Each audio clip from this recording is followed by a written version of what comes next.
웹 폰트를 사용하면 사용자의 컴퓨터에 설치된 폰트뿐만 아니라 웹에서 다양한 폰트를 불러와서 웹사이트에 적용할 수 있습니다.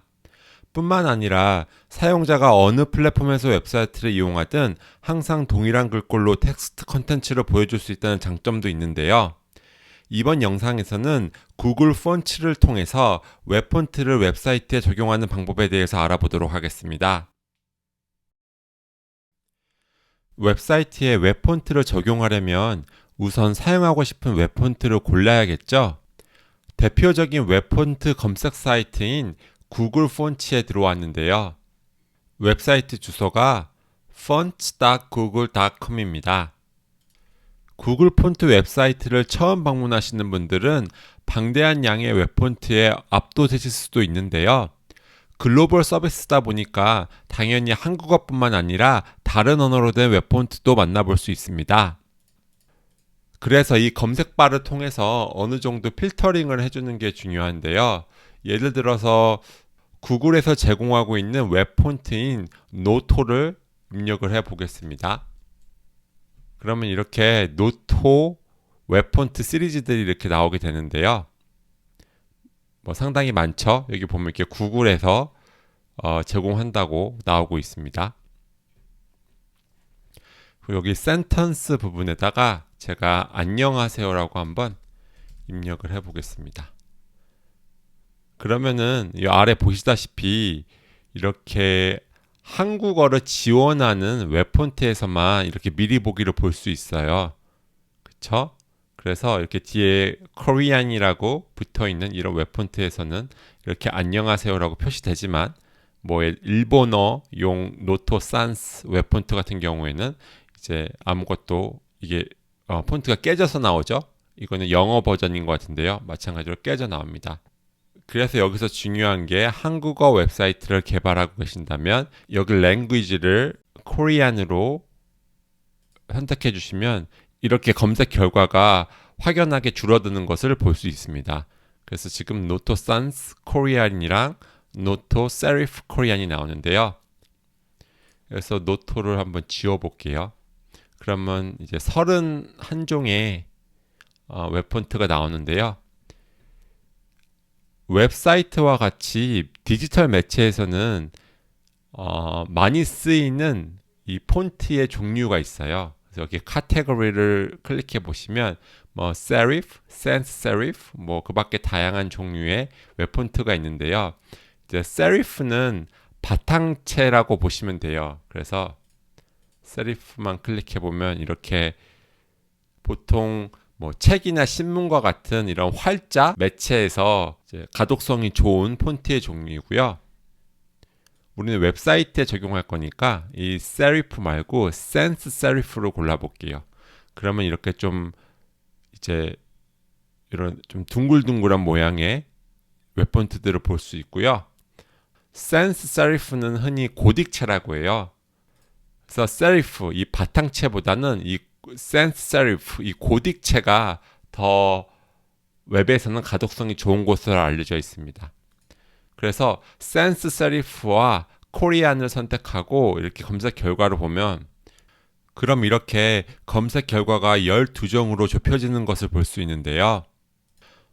간단하게 이 검색 결과를 둘러보면 이 Note Sans Korean 이라는 부분이 그 폰트의 이름이 되고요. 요 밑에 회색으로 나오는 부분이 이 웹 폰트를 제공하고 있는 회사의 이름입니다. 그래서 노토 산스 코리아는 구글에서 제공하고 있고요. 나눔 고딕은 샌돌이라는 회사에서 제공을 하고 있고요. 그 밖에도 또 유명한 것들 한번 볼까요? 예를 들어서 주아 같은 경우는 이제 우아한 형제들에서 제공을 하고 있네요. 그 밖에도 이제 많은 이제 웹 폰트가 있는 것 같아요. 일단 검색 결과의 첫 번째로 나오는 노토 산스 코리안으로 선택해서 들어가 볼게요. 그래서 밑에 좀 내려가 보시면은 여기 이렇게 이 웹 폰트가 폰트 웨이트 즉 글꼴 굵기를 어떤 것들을 제공하고 있는지가 나와요. 그래서 지금 글꼴 굵기가 얇은 거 100부터 뭐 300도 있고 400도 있고 500도 있고 700, 900도 있네요. 그래서 제일 많이 사용되는 게 이 레귤러거든요. 400. 그래서 이 400에 여기 보면 이게 플러스 버튼이 있죠. 이걸 선택을 하면 마치 장바구니처럼 이렇게 오른쪽이 열리고요. 여기에 이렇게 마치 장바구니에 아이템이 추가된 것처럼 이렇게 노토 산스 코리안 이제 굵기 400짜리가 이제 들어가 있는 것을 볼 수 있습니다. 또 다른 폰트도 한번 골라 볼게요. 저는 이 동글이라고 하는 이 웹폰트가 귀여운 것 같은데요. 이것도 한번 들어가 볼게요. 그 다음에 이것도 밑으로 좀 내려가 보면 이제 굵기가 이제 어떤 것들을 지원하는지가 나오는데요. 300, 400, 700을 지원하네요. 그래서 마찬가지로 400짜리를 골라 볼게요. 그럼 여기에 노토 산스 코리안이랑 동글이 들어가 있죠. 원하는 웹폰트를 골랐으니 이제 웹사이트에서 이 웹폰트를 불러와야겠죠. 구글 폰트로부터 웹폰트를 불러올 때는 크게 두 가지 방법을 사용할 수 있어요. 여기 Use on the Web 부분에 나오는 것처럼 HTML에 링크 태그를 사용할 수도 있고요. CSS에 add import 키워드를 사용할 수도 있어요. 그래서 이렇게 링크 부분을 선택을 하면요. 이렇게 HTML 링크 태그를 사용할 때 복사해서 붙여 넣어야 되는 코드가 나오고요. add import를 선택하면 이렇게 CSS 코드에 붙여 넣을 코드가 나오게 됩니다. 우리 그러면 코드펜에서 간단한 실습을 한번 해볼까요? 아까 전에 구글 웹폰트 사이트에서 골라놓은 웹폰트를 웹페이지에다 적용해 보려고 합니다.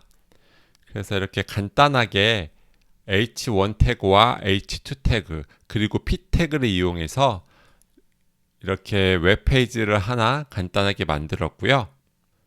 현재는 웹폰트가 적용이 되어 있지 않기 때문에 이 글씨가 그렇게 예쁘게 보이지는 않는 것 같아요. 그러면 구글 폰트 웹사이트에 들어가서 저는 웹폰트를 불러올 때 개인적으로 CSS에 add import를 선호하는 편이에요. 그래서 add import를 선택한 다음에 이 코드를 복사해서 코드펜으로 들어와 여기에 붙여 넣겠습니다. 여기까지만 하면 사실 웹사이트에 아무 변화도 일어나지 않아요. 왜냐하면 아직 CSS를 이용해서 이 태그들의 스타일을 해주지 않았기 때문인데요. 먼저 간단하게 이 전체 웹페이지에 웹폰트를 적용하기 위해서 이렇게 바디 선택자를 이용해서 스타일을 추가해 볼게요. 그래서 글꼴을 설정해 줄 때는 우리가 CSS 규칙 중에서 font family를 사용하죠.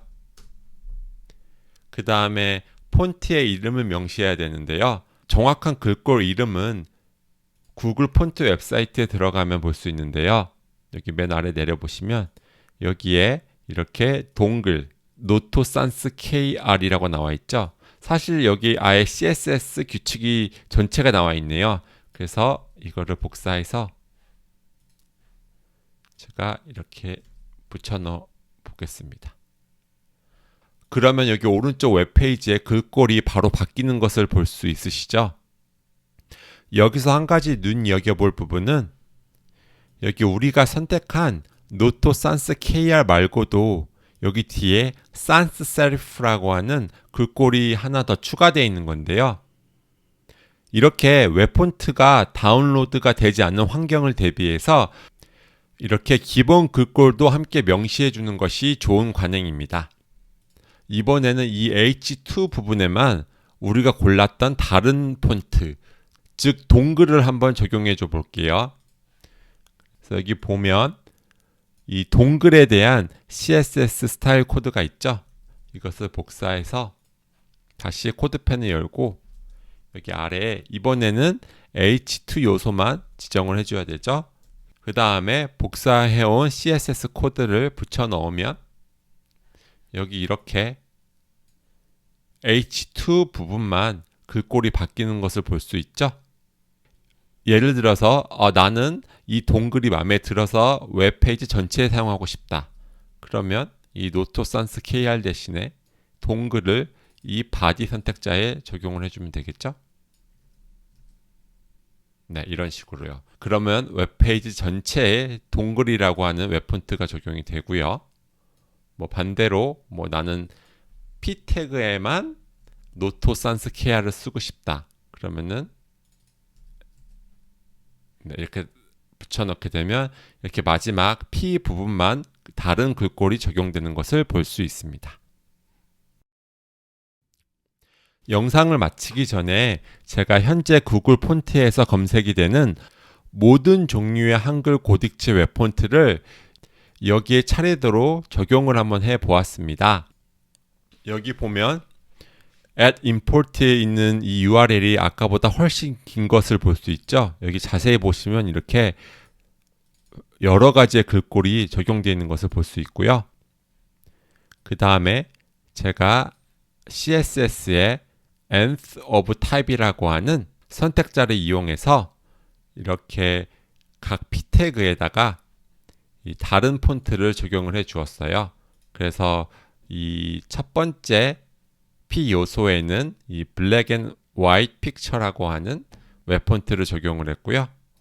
두 번째 p 요소에는 블랙 한 센스라고 하는 웹폰트를 적용했고, 세 번째 p 요소에는 도현이라고 하는 웹폰트를 적용을 했습니다. 뭐 사실 실제 웹사이트에서는 이렇게 한 번에 여러 종류의 웹폰트를 적용하는 것은 그리 권장되지 않겠죠? 사용자가 한 번에 여러 웹폰트를 다운로드 받으려면 시간이 오래 걸릴 수도 있고요. 이렇게 하나의 웹사이트에 여러 개의 웹폰트가 공존하게 되면 디자인의 일관성에 부정적인 영향을 주겠죠? 이상으로 구글 폰트를 통해서 어떻게 웹폰트를 웹사이트에 적용할 수 있는지에 대해서 간단히 살펴보았습니다. 웹폰트를 잘 활용하셔서 개성 있는 웹사이트를 만드실 수 있었으면 좋겠습니다. 그럼 이번 시간은 여기서 마치도록 하겠습니다. 감사합니다.